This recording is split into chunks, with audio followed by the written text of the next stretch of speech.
This gorgeous card fits in the envelope, but check out when you open it, it's got this incredible pop-up that is just gorgeous. Hello, everyone. Welcome to sunnydaystamping.com. I'm Julie Baca. I am so glad that you're here. This fun fold is so great, so fun to make.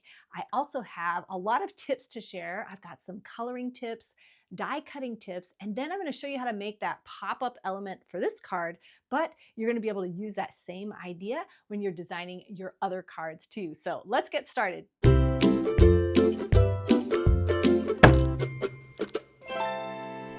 Because our card has designer series paper, when you go to create your own card, you're going to start by picking your pattern paper first. This one is the Floral Delight, and I am obsessed with it. I made a paneled fun fold using the same paper. It is so bright and cheery. I love it.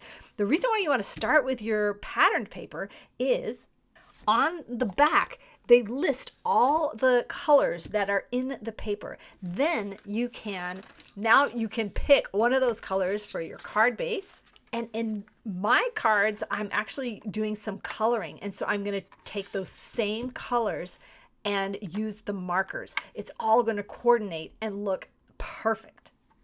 So for the pop-up element on the inside of the card, you want something super cool to put on the inside. You're going to be able to use any of your Stampin' Punch or Stampin' Die bundles for that. I'm just going to use the Country Flowers. This does not come in the suite of that Floral Delight paper, but man, I think it works perfectly. So we're going to stamp some of these images, color them in, and then cut them out with the dies. If you don't have the dies, you can use your scissors to cut them out.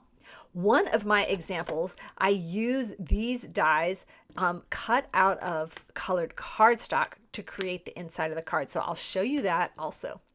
So for the inside of the card we're going to make together, we're going to use the stool with the teapot on top and the flowers. So we're going to stamp all of these in Memento Black. Whenever you're using alcohol markers, you want to use a water-based ink so that the ink doesn't make the ink of your stamp smear.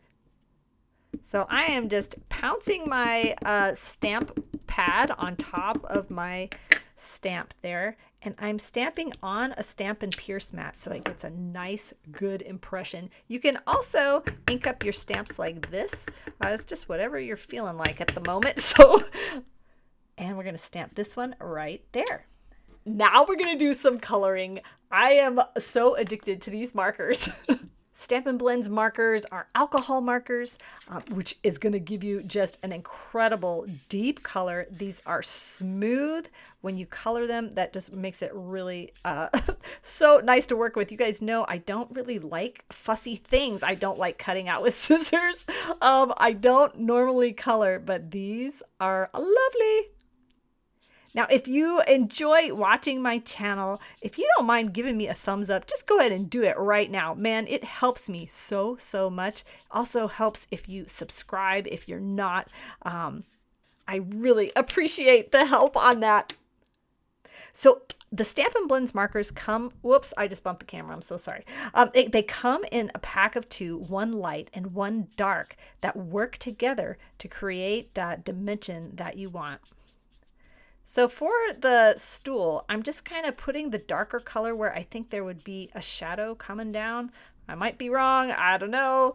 So I'm not going to overdo it on the dark, and then I'm going to come back with the light and kind of smooth in all those areas. But I'm not going to color right here because I want that to be the lightest right there. Then I'm going to smooth out these legs a little bit, not going all the way down because I kind of want there to be like 3 tones of this pecan pie. So for our teapot, I think we're just going to color it yellow. So I'm going to go all over it with the light.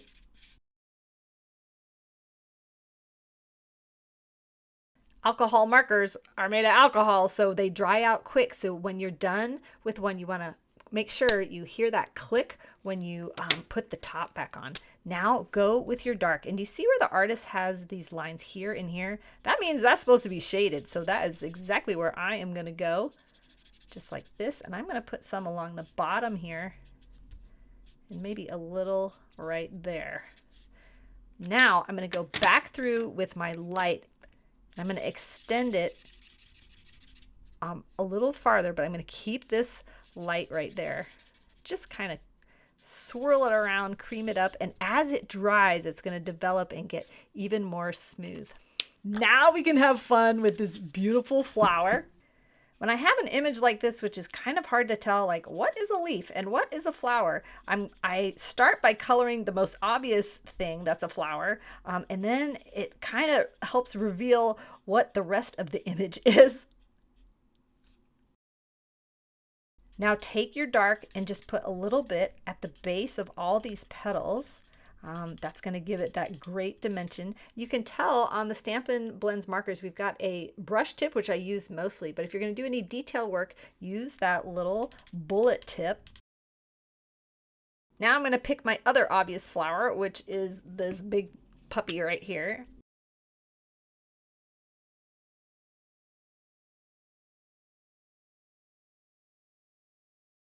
Now I'm going to pick another flower, and it's these rosebuds. Which I don't know if they come in blue, but I want to make a blue. So just kind of look around. Where are all of they? Where are all of they? Where are all of them? And then just color them in. And then if you miss one, you can go back. But I don't know. It just really helps me to color at least one, and then like the rest of them kind of pop up. I'm actually going to use the bullet tip for this. Holy cow! Wow, that just popped right out of there. If that happens, just shove it back in. Now it's really obvious where all of the leaves are. So I'm going to just color these all in with the light old olive.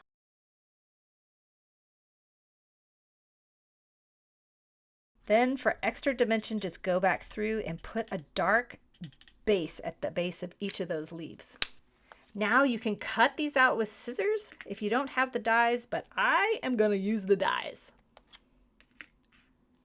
One tip for lining up your dies, especially in a floral bouquet like this, it can be a little bit difficult. So I try to pick out like what flower stands out the most, what outline stands out the most. And to me, it's this jagged edge of this flower here. So then I go and I look at my die and I'm like, where is a jagged edge that would match that? No. And I go around, I'm like, hey, that's where it matches. So then I know I can swivel that around and I'm going to be close.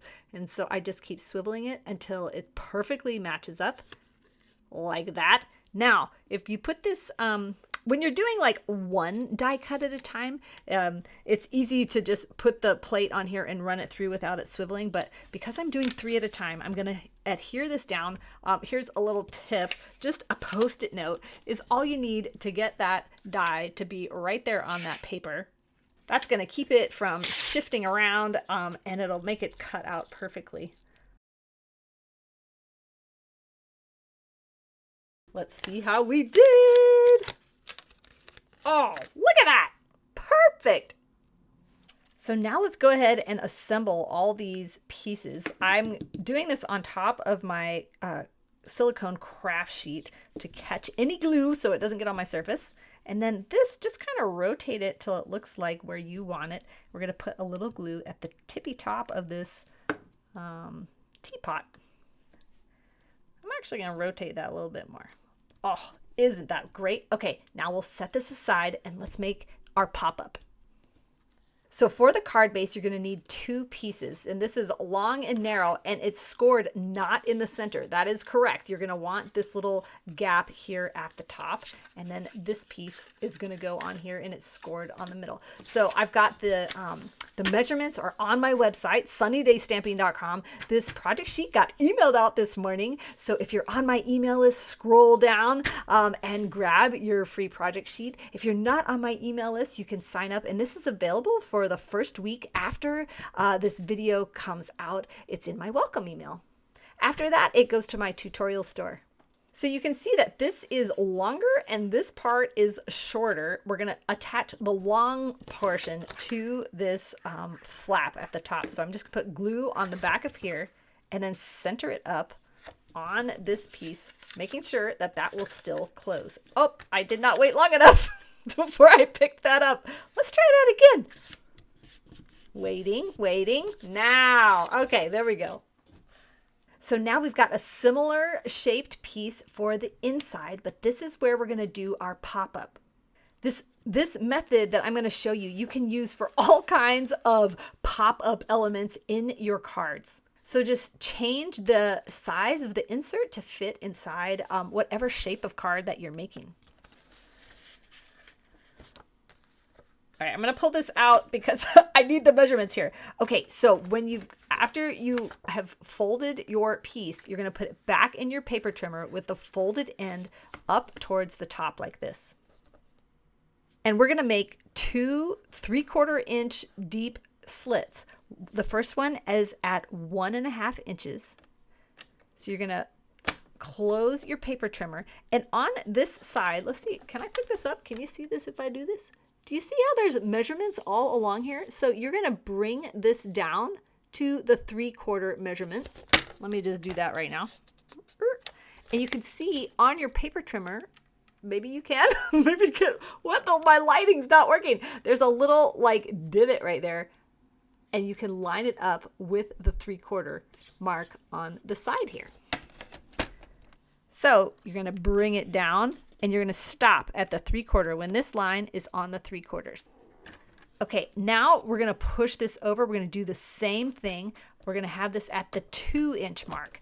Bring this down and only cut down to the 3/4 inch mark. There we go. So now it looks like this. Now, but we're going to put it back in because we want to score this part. We could fold it, but it may not be perfectly straight, and I want mine perfectly straight because if not, the element on the inside, whatever focal point, so this pretty thing, it might be askew. Because this was 3/4 inches deep, I'm measuring this at 3/4 inches. Get that cutting blade out of the way. We do not want to cut this. And what we're going to do is put our scoring blade right here at the base and just go back and forth at the base until it's scored. So you can see that it scored that nicely. I'm just gonna fold that down to get it nice and good. But what we're going to do is when we put it in, this is where the pop-up magic happens. Check this out, like this. So now it's created that like a box almost, and you glue your element right on the front there. Is that so clever, so easy? So now I'm just gonna go over this with my bone folder just to make sure everything is super nice and straight. And now I've got a tip for attaching this. First tip is make sure your score line's going the right way so that this isn't coming off the bottom. So you want the tall, the longer portion at the top. And we're going to put glue on the back, making sure you go around that cutout notch there. And now what we're going to do is we're going to line it up along this score line here, making sure that we're equidistant on each side, and then press that down. Make sure that this can close. You could do this all at one time, but I was afraid I was going to mess it up. Oh, you know what I did just mess up? Rats, don't glue it down yet. I want to stamp a sentiment right here, and if I messed up, I would not have wanted this to be glued down. But you know what? I'm going to try to do it perfect. So one thing you're going to want to do is kind of test, like, how tall is my element so that I know where to stamp. So I really should not have glued that down. But I also don't want to glue this down quite yet. I don't want it to be in the way, but I'm kind of eyeballing where do I want it. So I know that I can stamp this up at the top and it'll be able to be seen. All right, let's see how I do. Please, please, please. Okay, we're going to stamp it right here. Oh, I did it. Okay, hopefully I'm not pressing my luck, but I really want to put this so lucky to know you. Oh, I love that. I want to put it right down here. Oh, I did well. Yay. All right. Okay, so if your cutout piece can be glued directly on here, go ahead and do it. This could be, but I kind of want it to have this pretty little, I just dug through the scraps of that paper just to give it kind of an anchor. So put just a little bit of glue on that, that tab right there and pinch this together. So that's going to give you more of a like building off point. Maybe you have a lot of flowers to use or something. So I'm gonna just push it down and get that nice and stuck. And now I'm gonna glue this on. Isn't that just absolutely gorgeous? And look at the shadow that's created because it's sticking off the paper. Okay, now we can close this, put glue all over it. And now we'll just close the card like that. Rub it around, make sure it's nice and stuck. And look, I mean, people are gonna open this and be like, holy cow, that is cool. How'd they do that? So this is obviously a little plain. So let's grab our beautiful papers and glue them to the front. And now we need a little strip for the top, and I couldn't quite decide which one I liked. Oh, I like the earthy feel, but I also like this feel. All right, I think I'm gonna go with the earthy feel. I'm having the springtime dig in the dirt feel, so we're gonna do brown. Okay, so this obviously does not stay closed, but I got a tip. We're gonna add some gorgeous ribbon to the front.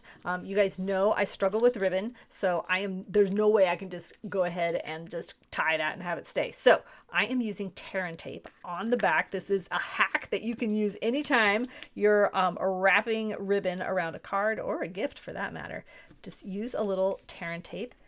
I'm gonna use 2 pieces because this ribbon is a little thicker. So rub it down so it stays, and then just peel off the back. That's going to make it double stick. Now I'm going to take my ribbon. Is this gorgeous? This is, what is this called? Something like iridescent striped trim or something. I don't know. Okay, so now we're going to fold this in half so I know where the middle is, and that middle part we're going to put right on that sticky. So there's no sticky coming out. The stick is all on the ribbon, and this is going to give us like something to hold on to while we're tying. Now we're just going to flip this over. I'm going to keep mine attached because you guys know I'm thrifty. I hate to waste. So instead of cutting and having to cut too much. So now you can see that is nice and tight because it's taped on the back. How am I gonna do? Am I doing good? I think I'm doing pretty well. This trim is actually really easy to tie. Now I'm gonna cut this off. All right, is this not so gorgeous and unique? And oh no, I messed up. I messed up. I stamped it way too high. Oh well, that's just gonna have to be good.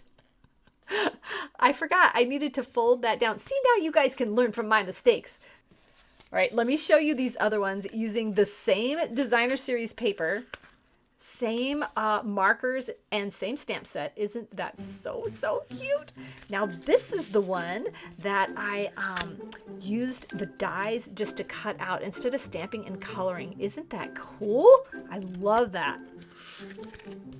Now I want to show you with a totally different designer series paper. This is the Wildflower Birthday, and I used this paper comes with cutouts. So I just slapped those on here. This one was so quick to make because the cutout was already done. Isn't that so cute? I hope you give this a try. This is going to impress anyone that you give these to. I put out a new video every week. I'm switching to Fridays. We'll see how that goes. But thank you so much for watching. If you like this video, please give me a thumbs up. It helps more than you know. And also hitting that subscribe button and the bell to get notified so you don't miss out. Thanks so much for watching. Have a sunny day.